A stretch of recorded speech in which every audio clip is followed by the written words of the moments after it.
Maswerteng gabi po mga ka-STL. Narito na po ang resulta ng STL Pangasinan para sa araw na to, 3rd draw November 25, 2024. Monday, naway ang mga natayan nyo pong mga numero kanina ay manalo nawa ngayong gabing ito, 8:45 PM. Kaya kunin nyo na po ang inyong mga tickets.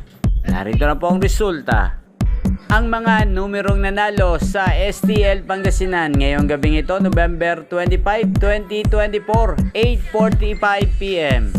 Third draw result, 32 at 12 in exact order. Sa lahat po ng tumaya kanina para sa third draw ng 32 at 12, congrats po sa inyo. Panalo po kayo. Again, 32 at 12.